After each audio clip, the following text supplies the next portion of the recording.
FBI Director Kash Patel said in a Sunday interview, quote, "You cannot bring a firearm loaded with multiple magazines to any sort of protest." Does the president believe the Second Amendment rights remain in effect even when protesting? The president supports the Second Amendment rights of law-abiding American citizens. Absolutely. There has been no greater supporter or defender of the right to bear arms than President Donald J. Trump. So while Americans have a constitutional right to bear arms, Americans do not have a constitutional right to impede lawful immigration enforcement operations.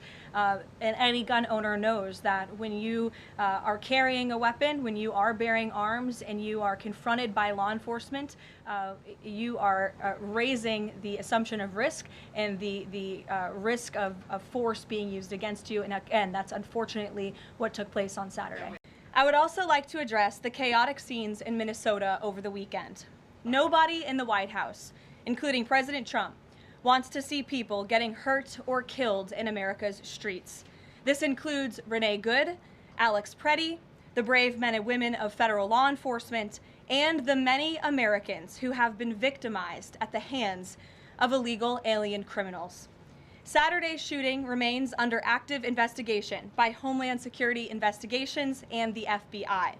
The Customs and Border Protection is also conducting their own internal review. As President Trump said yesterday, the administration is reviewing everything with respect to the shooting, and we will let that investigation play out. But let's be clear about the circumstances which led to that moment on Saturday. This tragedy occurred as a result of a deliberate and hostile resistance by Democrat leaders in Minnesota. For weeks, Governor Walz and the Mayor Jacob Frey and other elected Democrats were spreading lies about federal law enforcement officers who are risking their lives daily to remove the worst criminal illegal aliens from our streets: murderers, rapists, pedophiles, human traffickers, and gang members. Governor Walz and Mayor Frey have shamefully blocked local and state police from cooperating with ICE, actively inhibiting efforts to arrest violent criminals. They have also used their platforms to encourage left-wing agitators to stalk, record, confront, and obstruct federal officers who are just trying to lawfully perform their duties, which has created dangerous situations threatening both these officers and the general public and Minnesotans alike. This is precisely what unfolded in Minneapolis on Saturday morning. Obstructing federal law enforcement and inciting violence against officers is wrong and illegal. This used to be a universally accepted position in the United States. Amid the hysteria, we must remember how we got here to this moment today and what this Democrat opposition is about. Former President Joe Biden and the Democrats opened America's borders for 4 years, inviting tens of millions of illegal aliens from all over the world to flood into our country. Among them, violent criminals who terrorized American communities and have inflicted devastating, permanent pain and harm on law-abiding Americans and their families. Yet we never saw outrage from Democrats or their allies in the liberal media over these horrifying crimes against U.S. citizens. The pain of American angel families was ignored and dismissed because it undermined the Democrat narrative. Innocent Americans like Jocelyn Nungray, Laken Riley, and Rachel Morin are just a few of the many victims savagely murdered by illegal alien criminals.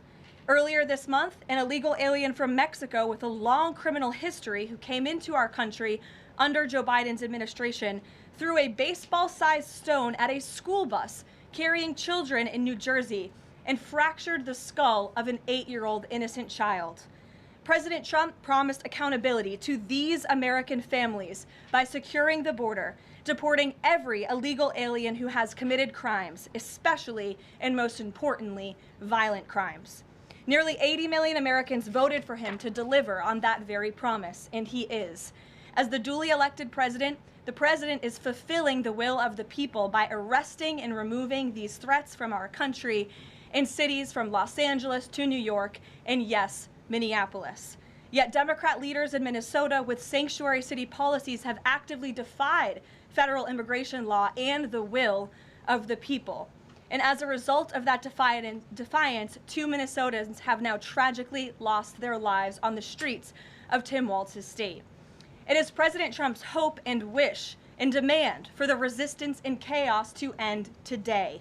That's why President Trump spoke with Governor Walz directly this morning, and he has outlined a clear and simple path to restoring law and order in Minnesota. Number one, Governor Walz, Mayor Frey, and all Democrat leaders should turn over all criminal illegal aliens currently incarcerated in their prisons and jails to federal authorities, along with any illegal aliens with active warrants or known criminal histories for immediate deportation. Number two, state and local law enforcement must agree to turn over all illegal aliens who are arrested by local police. And then thirdly, local police must assist federal law enforcement in apprehending and detaining illegal aliens who are wanted for crimes, especially violent crimes. If Governor Walz and Mayor Frey implement these common sense cooperative measures that I will add have already been implemented in nearly every single other state across the country, Customs and Border Patrol will not be needed to support ICE on the ground in Minnesota. ICE and local law enforcement can peacefully work together, as they are effectively doing in so many other states and jurisdictions. Additionally, President Trump is calling on the United States Congress to immediately pass legislation ending sanctuary cities once and for all. American cities should be safe sanctuaries for law-abiding citizens only, not for dangerous illegal alien criminals who broke our nation's laws and do not belong here. We hope Governor Walz will do the right thing and continue to work with President Trump to keep the American people safe following their call this morning. Americans overwhelmingly want exactly what President Trump is delivering: strong borders and strict immigration enforcement against the worst illegal aliens, of which there are still hundreds of thousands to deport from the interior of our country. The most peaceful way to carry out this vital public safety mission is for Republicans and Democrats to do it together, and for state and local law enforcement to work together with federal law enforcement. We want to let cops be cops. You wouldn't know this continues to be a very popular policy position from the biased media coverage over the course of the last few days, but polling shows huge support for this exact thing President Trump is calling for.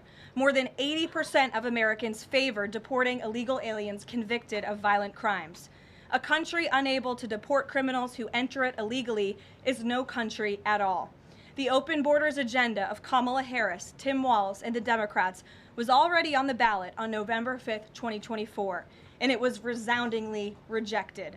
President Trump will never back down from his promise to deport violent criminal illegal aliens and make America safe again, and he welcomes all cooperation in that effort.